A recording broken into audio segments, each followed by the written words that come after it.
ఎవరెవరు అంటే యాజమాని వాళ్ళిద్దరు కొడుకులు ముగ్గురునా?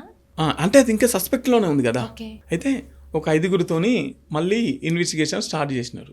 5గురితోని ఇన్వెస్టిగేషన్ స్టార్ట్ చేస్తే ఒక ఇద్దరు మాత్రమే శాంపిల్స్ తీసుకొని DNA దానికి సంబంధించి శాంపిల్ తీసుకొని వాళ్ళు ల్యాబ్లో టెస్ట్కి పంపించినారు. ఆ తర్వాత మళ్ళీ వీళ్ళిగా ఈ సందర్భంలోనే వీళ్ళకి బెయిల్ ఇవ్వాలా వద్దా. అయితే దీంట్లో పకడ్బందీగా ప్లాన్ ఎట్లా అంటే డీసీపీకి సంబంధించి అమ్మాయి రూమ్లోకి వెళ్ళింది, అక్కడికి వెళ్ళింది, సీసీటీవీలో ఫుటేజ్ ఉంది. మరి రూమ్ వెళ్ళిన తర్వాత ఏమైంది అనేది లేదు సీసీటీవీలో.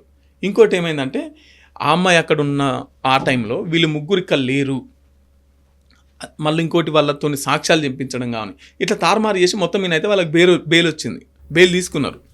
ఆ తర్వాత వీళ్ళు ఇప్పుడు ఇన్వెస్టిగేషన్ టీం ఉంటుంది కదా, ఎక్కడేంటి ఇదంతా చెక్ చేస్తున్న క్రమంలో డైనింగ్ హాల్ ఏదైతుందో దాని పక్కనే ఒక రూమ్ ఉంది.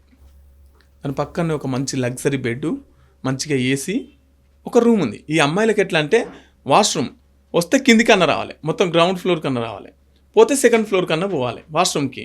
సో గ్రౌండ్ ఫ్లోర్ పక్కనే డైనింగ్ హాల్ పక్కనే ఒక సీక్రెట్ రూమ్. ఆ సీక్రెట్ రూమ్లో ఒక మంచి లగ్జరీ బెడ్, ఏసీ వేసుకొని ఉన్నది. సో ఈ రూమ్ ఎందుకు ఉన్నది అమ్మాయి హాస్టల్ల రూమ్లా? అంటే నైట్లా వాష్రూమ్కి వచ్చిన అమ్మాయిలను ఇందులోకి బలాత్కారంగా తీసుకుపోతున్నారా అని చెప్పేసి ఒక అనుమానంతో ఈ నివేదిక అంతా బయటకు వచ్చింది. సో ఇట్లాగే ఈ ప్రీతి విషయంలో కూడా జరిగి ఉంటుందా, అందుకే నా భయపడి ఉంటుంది అని చెప్పేసి మాట్లాడిన తర్వాత ఇప్పుడు దీన్ని అప్పుడు టీడీపీ ప్రభుత్వంలో ఉన్నప్పుడు జరిగింది. తర్వాత వైసీపీ ప్రభుత్వంలో ఉన్నప్పుడు జగన్ను కలిసినప్పుడు జగన్ దీని మీద ఒక సిబిఐ ఎంక్వైరీ చేయాలి అని చెప్పేసి ఒక జీవో జారీ చేసాడు. సిబిఐ ఎంక్వైరీ చేయాలని చెప్పేస్తే జీవో అయితే జారీ చేసింది, కానీ దానికి సంబంధించిన పనులు ఇంకా మొదలవుతలేదు. వాళ్ళని వెళ్ళి కలిస్తే ఇంకా జియోకి సంబంధించిన పనులు ఇంకా గవర్నమెంట్ నుంచి మాకు పూర్తి పర్మిషన్ రాలేదు, వస్తే మేము స్టార్ట్ చేస్తామని సిబిఐ వాళ్ళు. సో మళ్ళీ వీళ్ళు ఢిల్లీకి వెళ్ళి మరి సిబిఐ దానికి సంబంధించి మాట్లాడి ఇదంతా చెత్త కాగితం అని చెప్పేసి చింపేసినారు. ఇదే సమయంలో పవన్ కళ్యాణ్ ఎంటర్ అయ్యి ప్రీతికి న్యాయం జరగాలి అని చెప్పేసి మస్తు పోరాటాలు, ధర్నాలు, దీక్షలు అన్నీ చేసి గవర్నమెంట్ వైసీపీ ప్రభుత్వం ఎందుకు పట్టించుకోదు, ఎందుకు చేయదు, నేను ఒకవేళ అధికారంలోకి వస్తే అది చేస్తా అని చెప్పాడు. ఇప్పుడు వచ్చిండు అధికారంలోకి కదా. ఇప్పుడు అధికారంలోకి వచ్చిన తర్వాత మరి ఈ ముచ్చట మాట్లాడాలి కదా. ఇప్పుడు ఇక్కడ ఎవరి అయితే DNA ఉందో, ఇప్పుడు ఈ యాజమాన్యం ఎవరైతే DNA ఉందో మ్యాచ్ అవ్వట్లేదంట. మరి ఇక్కడ సాక్ష్యాలను తారుమారు చేసింది ఎవరు, ఇక్కడ రిపోర్ట్లను తారుమారు చేసింది ఎవరు? ఇప్పుడు ప్రభుత్వం వాళ్ళదే, ఇవన్నీ తీయాలి కదా, బయటికి తోవాలి కదా. సో మాకు న్యాయం చేయండి. 7 ఏళ్ళు అవుతుంది, 7 ఏళ్ళ నుంచి ఒక బాధితురాలు చచ్చిపోతే ఒక తల్లి మా బిడ్డకు న్యాయం చేయండి అంటే 7 ఏళ్ళ నుంచి చంపేసిన వాళ్ళు, రేప్ అటెంప్ట్ చేసిన వాళ్ళు మంచిగా దర్జాగా స్వేచ్ఛగా బయట తిరుగుతున్నారు. అంటే ఈ ఒక్క అమ్మాయే ఇలా ప్రస్తుతానికి ఆ ఒక్క అమ్మాయి ఇష్యూ బయటకు వచ్చింది, చనిపోయింది కాబట్టి, చంపేసిరు కాబట్టి.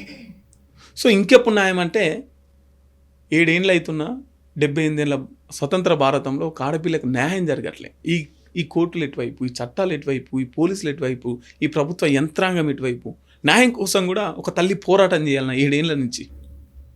ఇంకా దోషులకు ఎందుకు తప్పించుకుంటున్నారు? పకడ్బందీగా కనబడుతుంది, ఆ అమ్మాయి చనిపోయలేదు, చంపేసినారు. అవును, ఆ అమ్మాయి బాడీలో లైంగికంగా గురైనట్టు ఉన్నది. మరి ఇంత అట్టర్ ఫ్లాప్ ఎందుకు అవుతున్నది ఈ విషయంలో?